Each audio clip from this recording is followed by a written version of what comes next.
Vamos orar para dar início à nossa escola dominical de hoje. Senhor Deus, nós te agradecemos por já termos tido um tempo de adoração ao Senhor. Obrigado pela instrução da Tua Palavra. E pedimos que o Senhor também, nesse momento de reflexão, possa conduzir o nosso coração a uma obediência clara, que o Senhor também possa restaurar o nosso coração e que nós possamos ouvir a Tua voz mais uma vez. É o que nós te pedimos, em nome de Jesus. Amém. Gente, olha só, espero que todos vocês estejam aproveitando aí a escola bíblica bem. E nós já estamos chegando ao final do nosso primeiro grande ciclo, primeiro semestre. Nós teremos, contando com essa aula, mais 3, então 4 últimas aulas aí, para nós entrarmos no período de recesso, que vai se estender por todo o mês de julho. E nós voltamos aí na segunda semana de agosto com as novas aulas. E nós tivemos uma jornada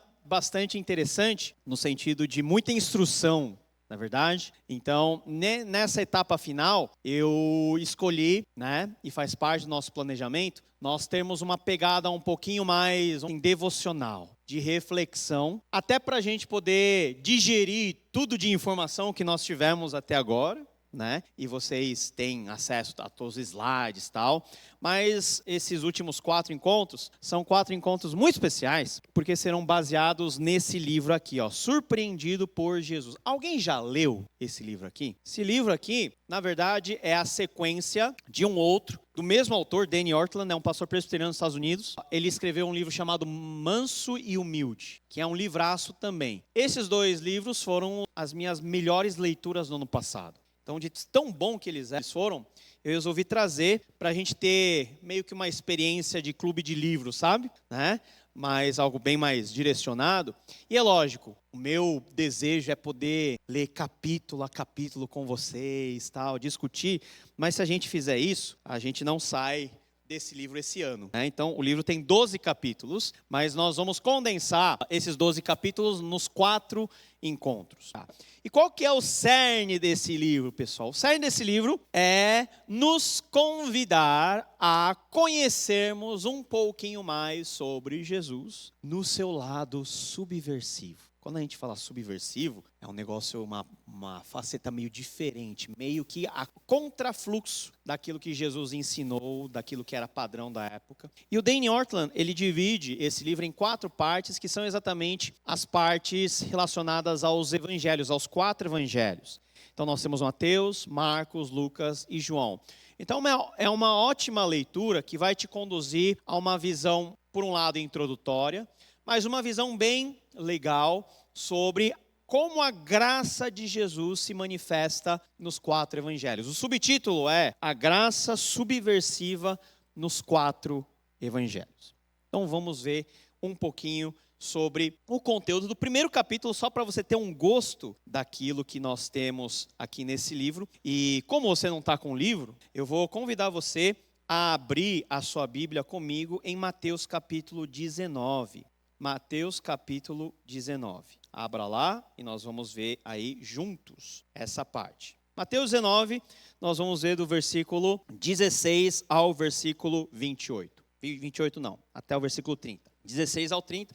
É uma história que você conhece demais. Deixa aberto aí. Antes de ler, eu vou explicar para vocês um pouquinho sobre o que é o Evangelho e qual é a ênfase do Evangelho de Mateus. Nós temos 4 evangelhos, pessoal. E esses evangelhos, na sua maioria, narram sobre histórias semelhantes de Jesus. Entretanto, por nós termos 4 evangelhos, cada evangelho apresenta Jesus numa perspectiva peculiar ao autor que escreveu aquele evangelho. Então, quais são os 4 evangelistas que nós temos?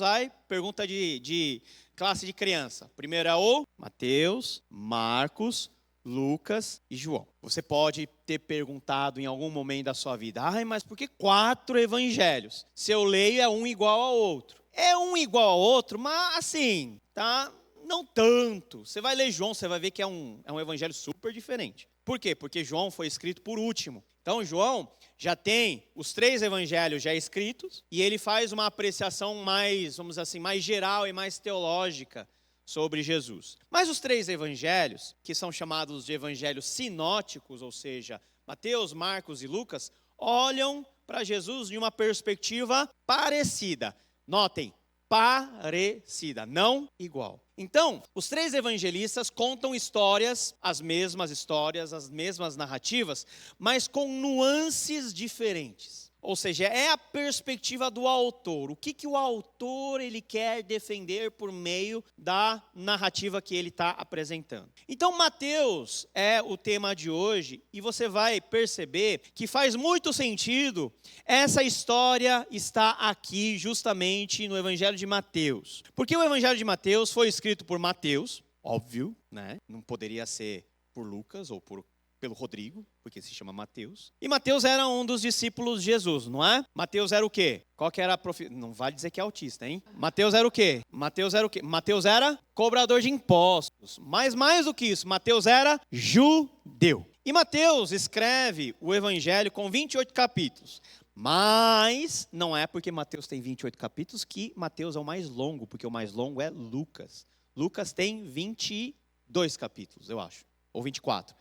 Mas em termos de extensão de texto, Lucas é maior do que Mateus. Mateus tem o objetivo claro, dentro do seu evangelho, de apresentar Jesus como a resposta final a todas as expectativas criadas pela vinda do Messias e pela vinda do Salvador no Antigo Testamento. Então você vai ler Mateus, principalmente nos primeiros capítulos, toda hora Mateus está falando o seguinte, isso aconteceu para se cumprir a profecia de tal pessoa. Isso aconteceu para se cumprir o tal profeta. Por quê? Porque Jesus, ele é apreciado de uma forma a nele nós encontrarmos todas as respostas às questões levantadas pelo Antigo Testamento. O Antigo Testamento vai falar da vinda de um Salvador, da restauração de todas as coisas, da restauração do povo de Deus, do perdão dos pecados. Tudo isso, ele é completado de forma definitiva na pessoa de Jesus. Então, a questão do Antigo Testamento com a pessoa de Jesus é algo muito presente. Isso está relacionado também à forma como as pessoas viviam na época de Jesus. Na época de Jesus, nós tínhamos várias formas das pessoas lerem o Antigo Testamento, que era a Bíblia dos judeus. Existiam pessoas que interpretavam a Bíblia num sentido mais leve, livre, num sentido mais ritualístico, que são os saduceus. Os saduceus eram formados basicamente pelos sacerdotes da época, e nós temos algumas características dos saduceus, por exemplo. Os saduceus não acreditavam em quê? Não acreditavam na ressurreição, não acreditavam em anjo. Então era aquela forma mais racional de você interpretar as escrituras. Tinha também os fariseus. Os fariseus são um dos grandes vilões. Mas os fariseus desempenharam um aspecto muito bom na cultura e no povo judaico, porque entre o Antigo Testamento e o Novo Testamento, nós temos 400 anos. E nesses 400 anos, quem segurou a barra de ensinar o povo a lei foram toda a tradição que vai culminar nos fariseus na época de Jesus. Por que Jesus tem tanta bronca dos fariseus? É que os fariseus, eles caíram num erro que todos nós podemos cair, que é começar bem, mas terminar mal. Né? Da sua boa intenção ser corrompida ao longo do tempo. Então a ênfase dos fariseus era o quê? Ensinar a lei, aplicar a lei, viver de acordo com a palavra de Deus. Mas com o passar do tempo, o que aconteceu? A lei se transformou em algo muito mais importante do que agradar o coração de Deus. Algo que era para ser o meio que conduz a um fim, se transformou no próprio fim. Por isso que Jesus chamava os fariseus de quê? De hipócritas. Por quê? Porque eles praticavam algo exteriormente, quando o coração deles estava longe de Deus. Então veja só que situação difícil Jesus está encarando aqui. O Filho de Deus, na plenitude dos tempos, Deus Pai olhou para Jesus e falou o seguinte, deu hora. Bora Pai, então vamos para a terra. Jesus veio para a terra. E Jesus encontrou um contexto espiritual e um contexto religioso muito complicado, de muita aparência. Sabe quando você performa um ritual, mas esse ritual não tem nada a ver? É o que nós aprendemos hoje na mensagem. Você entrega a Deus uma oferta totalmente desconectada com a sua vida. Aquilo que você crê ser obediência, na verdade era um ato de desobediência. Por isso que essa primeira metade do livro, e os irmãos vão ter a oportunidade de ver isso quando tiverem em mãos, lida com essa questão dupla né? E a primeira parte que aprecia Mateus tem como subtítulo a surpresa da obediência desobediente. Então, aquilo que as pessoas consideravam como um ato de obediência a Deus, na verdade era um ato de desobediência. E quando Jesus ensinou o outro caminho, esse ato, na visão dos fariseus, era um ato de desobediência, que na verdade era um ato de obediência a Deus. Ficou confuso?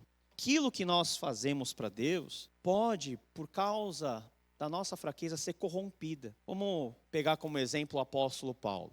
Apóstolo Paulo, ele foi lá perseguir os cristãos lá na cidade de Damasco. Paulo fez isso porque Paulo era mau, que Paulo era da gangue, que Paulo queria ver sangue, que Paulo era um sujeito, sabe, que não prestava? Não. Paulo, ele afirma na sua autobiografia que ele era zeloso à lei. Então Paulo tinha a convicção plena, de acordo com a educação que ele teve no Antigo Testamento, e ele era uma pessoa versada, ele tinha como professor uma das pessoas mais brilhantes do contexto judaico da época, que era o professor Gamaliel, e ele perseguiu os cristãos na convicção de que ele estava fazendo algo de bom para Deus. Por quê? Porque esses cristãos aqui estão bagunçando todo o judaísmo, então vão perseguir eles. Mas aquilo que Paulo considerava como obediência a Deus, na perspectiva de Deus, era o quê? Desobediência. Tanto é que Jesus aparece para Paulo e fala o quê? Saulo, Saulo, por que me persegues? Quem és tu, Senhor? Quem é esse cara? Né? Vai ver que eu estou vendo um anjo, vai ver que eu estou vendo algo que os profetas do Antigo Testamento viram, né?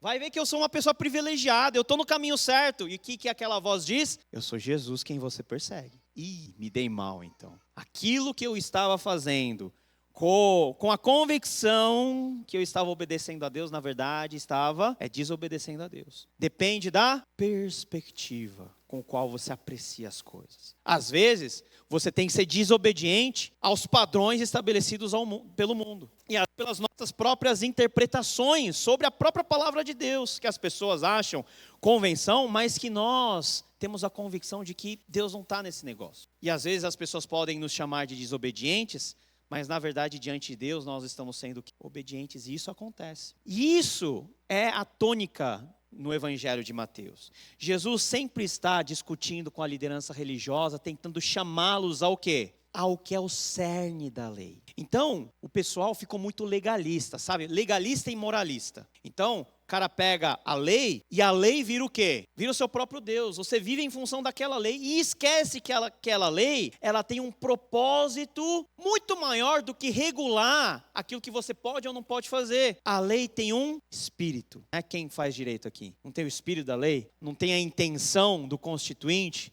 Não tem a intenção do legislador, que tem que ser apreciado para além da própria letra? Tem a intenção de Deus, tem o coração de Deus aí. E Jesus vem como uma bomba dentro desse contexto. Jesus olha para o templo e todo mundo está lá impressionado com o templo. E o templo de Jerusalém era uma das maravilhas da antiguidade. Você viu o templo era todo ele, é forrado que fala?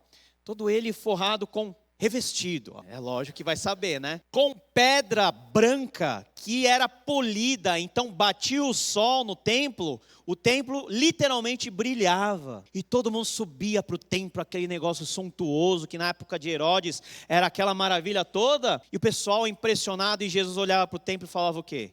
Isso tudo não vai sobrar pedra sobre pedra. Então a perspectiva que Jesus nos dá para enxergar as coisas, nos livra de uma vida moralista e nos aproxima de uma vida do Evangelho. O Evangelho não é moralista. O Evangelho está interessado em questões muito mais profundas do que regular o que você pode ou o que você não pode fazer. Ainda que isso faça parte da nossa ética como cristãos, mas não é o cerne.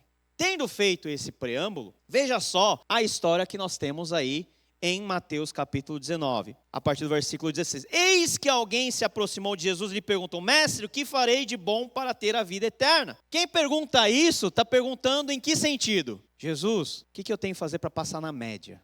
Né? O que eu tenho que fazer para ter a vida eterna? Então me fala o mínimo. Né? O que eu tenho que fazer para passar, né? Para dar um pulinho do inferno para o céu? Então você já vê que Jesus vai lidar com uma situação difícil aqui. É um rico. Respondeu Jesus o quê? Versículo 17. Por que você me pergunta sobre o que é bom? É aqui que a gente entende por que Jesus está fazendo uma crítica à pergunta. Bom, é só Deus. Se você quer entrar na vida eterna, obedeça o quê? Os mandamentos. Beleza. Entrou no cerne da discussão do que é cumprir os mandamentos na perspectiva dos judeus. Você guarda os mandamentos. Nós fizemos uma série inteira sobre os 10 mandamentos, não foi? Agora vamos ver como que isso funciona na prática. Quer ter a vida eterna?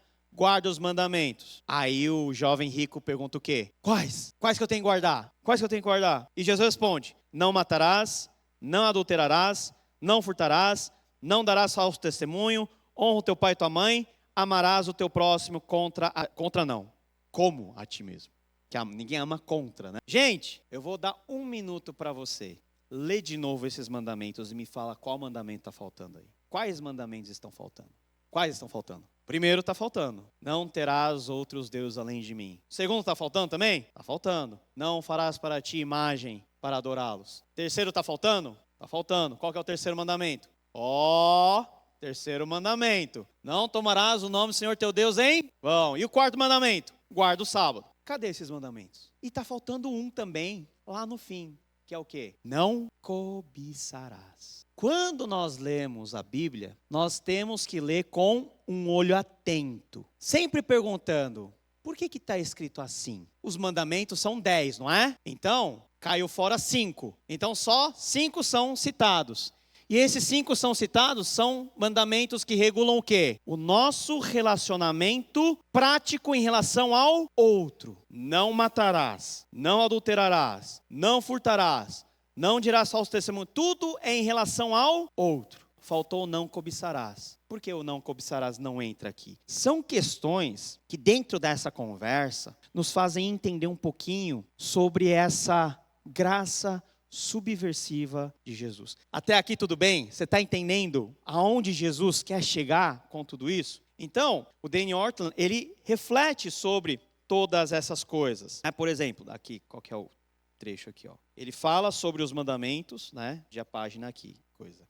Um ficou de fora, o 10º mandamento, o que proíbe a cobiça. Por que Jesus deixaria essa de fora? Jesus evitou esse mandamento horizontal final pela mesma razão, porque esse é o único mandamento mencionado por Paulo em Romanos 7, como tendo provocado o pecado dentro dele. O único mandamento horizontal que fala sobre o coração. Assassinato, adultério, roubo e os outros são todos pecados observáveis. Cobiçar é um pecado do coração, interno e invisível. Então, Jesus está provocando aquele jovem. Você cumpre todos os mandamentos que as pessoas podem observar em você? Cumpro todos esses mandamentos. Tudo isso tenho observado. E o que me falta ainda? O que falta para o jovem? Não é cumprir apenas os mandamentos observáveis, é cumprir os mandamentos que não são observáveis. Não é apenas os mandamentos que as pessoas enxergam, que é o exercício da nossa piedade num nível horizontal. Mas faltam os mandamentos verticais e o mandamento que rege e regula o que? O nosso coração. Então, na perspectiva de Jesus, o jovem rico tinha um grande problema, que é o grande problema que é atacado pelos primeiros 3 mandamentos, que é o problema da idolatria, porque esse jovem, para ele mesmo, os mandamentos, a maneira dele fazer as coisas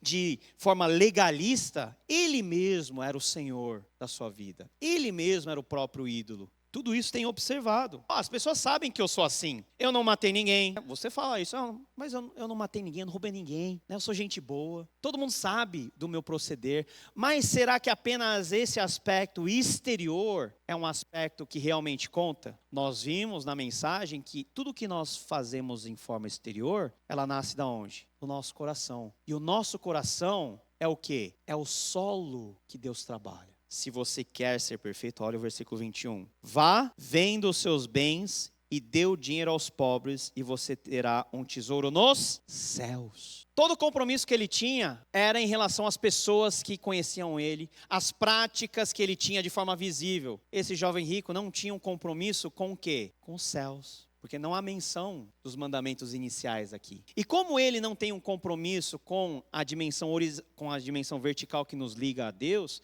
tampouco o seu coração é um coração transformado. um coração que faz com que as suas atitudes sejam realmente atitudes verdadeiras. Porque eu posso não matar, mas isso não me torna alguém santo. Eu posso não adulterar, mas não ache que isso é grande coisa, porque você não faz mais do que a sua obrigação. Você pode não falar mentira. Ué, a gente espera de crente o quê? Que fale só a verdade. Mas isso não é suficiente para demonstrar diante de Deus se realmente você é uma pessoa o quê? Transformada. Vende tudo que você tem. Vamos ver se aquilo que te serve como âncora realmente é aquilo que vai sobrar de você depois que tudo foi embora. As coisas visíveis, as coisas tangíveis que nós temos. Se livra de todas elas. Porque essas coisas para o jovem rico se transformaram em ídolos. E a grande discussão implícita de Mateus é de Jesus chamar a atenção para o grande pecado que assombra o coração da humanidade, que é a idolatria. E a idolatria mais triste que pode haver dentro do povo de Deus é a idolatria das normas, das regras, dos costumes e da moral. Porque isso pode facilmente ser confundido com uma vida piedosa. Quem não faz isso é piedoso. Quem deixa de fazer aquilo é piedoso. Mas quando você só analisa pelo que é visível, você esquece que todos podem observar o que é visível, mas Deus está observando o quê? Seu coração. Não cobiçarás. A cobiça ninguém consegue ver. Se você está cobiçando alguma coisa ou alguém, ninguém consegue saber. Porque é algo estritamente relacionado ao domínio do seu coração, que é para onde Deus está olhando. Que é para onde os verdadeiros ídolos são apresentados. Que é para onde o Espírito Santo ele é destacado para fazer uma obra. E por que o Espírito Santo faz no coração? Porque é no coração, é a partir do coração que tudo acontece, e é do coração que tudo transborda para fora na nossa vida. As nossas ações, elas são decorrência daquilo que nós somos dentro de nós. Tudo começa dentro, é de dentro para fora, nunca é fora para dentro. O legalista quer consertar as atitudes e o procedimento, o comportamento para chegar no coração. O evangelho trata primeiro o coração, porque é no coração que está a raiz do mal. E uma vez que o evangelho alcança o coração, do coração para as mãos, para a boca, para o pé, é muito mais fácil. E olha só, digo-lhes a verdade, Jesus agora vê que o jovem se afastou triste. Nunca despertou uma curiosidade dentro do seu coração, mas o jovem guardava todos os mandamentos. O jovem guardava todos os mandamentos que Jesus citou, guardava todos. Então por que ele sai triste? Porque ele sabe, e ele percebe com o discurso de Jesus, que aquilo que ele fazia de forma exterior não era suficiente para lhe dar a vida eterna. Que ele tinha que abrir mão daquilo que aprisionava o seu coração. A riqueza, mais ao ídolo que ainda ele servia. Ouvindo isso, o jovem afastou-se triste, porque tinha muitas riquezas. E Jesus, depois que o jovem vai embora, ele diz o quê? Digo-lhes a verdade, dificilmente um rico entrará no reino dos céus. E ainda lhes digo, é mais fácil passar um camelo pelo fundo de uma agulha do que um rico entrar no reino de Deus. Ou seja, Jesus pega o exemplo daquilo que é a menor coisa com uma das coisas maiores, que é o camelo, e faz uma comparação absurda, que é o camelo passar no fundo de uma agulha, para falar a tamanha dificuldade de se entrar no reino de Deus, quando nós vivemos ainda aprisionados aos ídolos, e quando nós achamos que o nosso proceder exterior é o que nos define diante de Deus e diante das pessoas. Por que esse tipo de história é adequado àquilo que Mateus quer nos dizer? Porque embora o jovem rico estivesse obedecendo nominalmente e aparentemente, na verdade ele estava fazendo o quê? Desobedecendo a Deus. Porque o jovem rico, ele se deteve nos aspectos visíveis e práticos e não se atentou que a obra que Deus queria fazer no coração dele era no coração, a partir do coração. Quando Jesus olha para os religiosos, você imagina quão triste Jesus não deve ter ficado? As pessoas que deveriam ser os primeiros a reconhecer Jesus, porque Jesus é o Filho de Deus e todo mundo estava esperando o Messias vir, todo mundo estava esperando o Messias chegar, e quando chega, os religiosos foram aqueles que não conseguiram enxergar em Jesus o Salvador prometido. Quem enxergou? As prostitutas, os pecadores, os cobradores de impostos, as pessoas humildes. E por que os religiosos tinham tanta bronca de Jesus? Porque os religiosos se sentiram o quê? Ameaçados. Jesus era um competidor, ameaçando os interesses e o poder que eles tinham. Eles ficaram presos às questões exteriores e não se atentaram que aquilo que Jesus quer fazer, ela nasce do coração, ela é a partir do coração. E, junto com essa história, nós temos uma sequência de mais 2 capítulos que nos ajudam a entender a complexidade dessa dinâmica que acontece no Evangelho de Mateus. O Evangelho de Mateus nos transporta de uma prática religiosa morta, que nós consideramos como viva, mas só porque atende aos nossos interesses e nos dá uma percepção de que nós estamos fazendo alguma coisa. Porque é aquele negócio, eu estou cumprindo os mandamentos, então eu estou fazendo alguma coisa por merecer. Ninguém pode dizer o contrário, mas o que Jesus está dizendo é que você não está fazendo por merecer. Você está fazendo as coisas certas, com as motivações erradas, e se você está fazendo com as motivações erradas, aquilo que você acha que é um ato de obediência, na verdade é um ato de desobediência. E o diabo mora nessa sutileza. O diabo não aparece chifrudo assim, né? Porque todo mundo ia reconhecer ele, né? Com capa, diabo veste que cor? Vermelho, com o tridente na mão, cheirando enxofre. O diabo não aparece assim. O diabo é tão sutil, inteligente e engenhoso que ele faz você ter a impressão que você está fazendo a coisa certa, quando na verdade você está fazendo uma atitude certa, mas com a motivação errada. Na verdade, você está fazendo para você satisfazer o seu ego e não glorificar a Deus. Você está fazendo para ter a aceitação das pessoas, para ter um proceder ilibado diante das pessoas. Esse jovem rico era um jovem de visibilidade na sociedade. Por ser rico, mas também por ser alguém preocupado com a sua condição religiosa. Porque senão ele não faria essa pergunta para Jesus: o que eu tenho que fazer para ter a vida eterna? Mas aquilo que visualmente o qualificava, interiormente o desqualificava. Porque ele tinha um ídolo no coração, que no caso dele eram as riquezas, é a percepção das coisas materiais, que impedia que ele cumprisse os 4 mandamentos anteriores que são omitidos aqui no discurso de Jesus, e impedia que ele também observasse para o seu coração. Gente, os evangelhos, e nós vamos ver isso na sequência, os evangelhos são um chamado ao coração. O evangelho transforma a partir do coração. O evangelho nos aponta o que está de errado, as percepções incorretas, para que pouco a pouco nós possamos nos aproximar a partir do coração daquilo que é o centro da vontade de Deus. Você pode reconhecer nas pessoas uma pessoa ilibada em termos de procedimento, mas você não conhece o coração. Mas diante de Deus, o nosso coração é desnudado. E o que Jesus mais faz no encontro que ele tem com as pessoas é tocar no coração, é falar ao coração, é trazer à tona aquilo que está oculto aos olhos das pessoas, é fazer com que aquilo que você esconde lá no fundinho, e tem coisas que você nem esconde, tem coisas que estão tão dentro, que você nem se dá conta que você é assim. Mas Deus vai trazendo à tona, o Espírito Santo vai fazendo um serviço de limpeza profunda dentro de você e vai mostrando, é isso que você está errando, é isso que você precisa consertar. Essa demonstração que você faz diante das pessoas para ter aceitação social, religiosa, para mim não cola, porque você está com problema aqui. Então o chamado, particularmente de Mateus, ao contemplarmos que Jesus é por meio de quem toda a lei deve ser apreciada, interpretada, porque Jesus é o cumprimento de toda a lei. Jesus não deixa que a lei seja cumprida apenas no seu aspecto legal e formal.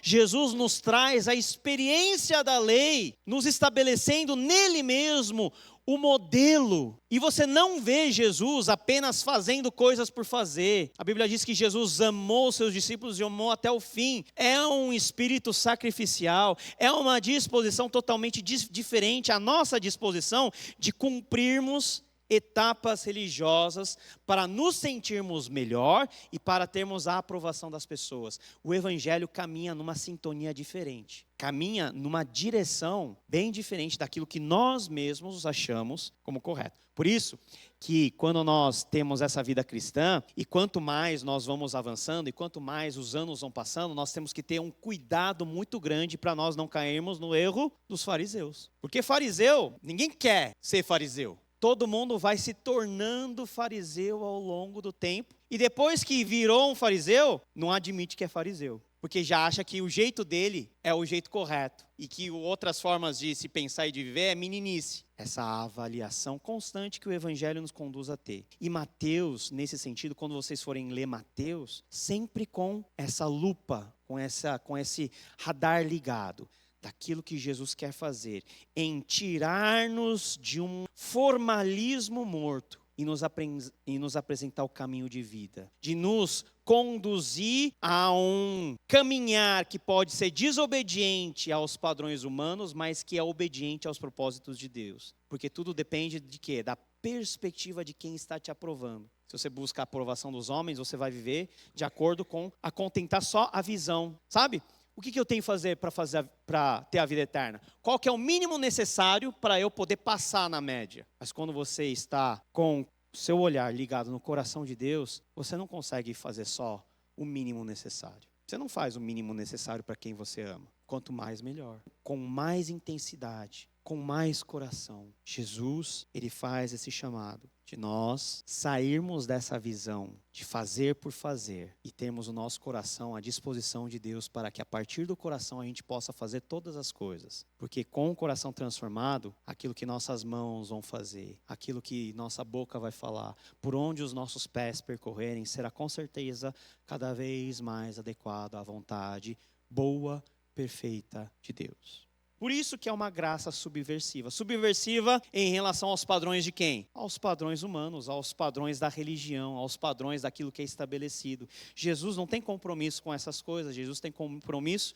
com aquilo que é o centro da vontade de Deus. E quanto mais junto, perto de Jesus, por isso que o evangelho é importante no nosso caminho do discipulado, rumo à maturidade. Quanto mais do evangelho nós tivermos dentro de nós, mais nossas atitudes serão transformadas e serão atitudes que realmente serão atitudes ao propósito de Deus. Não algo moralista, mas algo que parte de um coração totalmente transformado por Deus. Então, nós vamos continuar. Semana que vem nós vamos falar aspectos dessa graça subversiva em Marcos, depois em Lucas e nós vamos chegar em João. Vamos encerrar o nosso primeiro semestre, mas sempre nessa pegada, agora um pouquinho mais profunda. Semana que vem eu vou trazer os livros que os irmãos poderão ler. É uma leitura super legal, super agradável, bem simples, 12 capítulos. Você pode ler um capítulo por dia.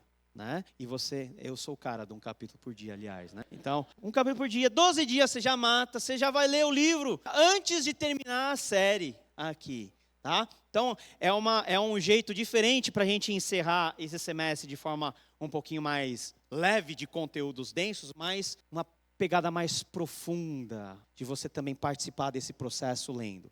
Então, você pode comprar na internet e tal, semana que vem eu vou trazer e a gente continua esse papo na próxima semana em Marcos dessa vez. Que Deus nos abençoe ricamente durante essa semana. Vamos orar para terminar? Senhor Deus, muito obrigado por hoje. Hoje, dia que nós experimentamos um banquete do Senhor. Nós experimentamos e participamos da ceia do Senhor. Fomos confrontados, mas também consolados pela Tua palavra. E agora o Senhor mostra qual que é o cerne do nosso caminhar com Jesus. Ó Deus, que o Senhor confirme tudo o que foi feito, dito aqui, que a nossa semana possa ser conduzida em vitória e também com alegria. É o que nós te pedimos em nome de Jesus. Amém?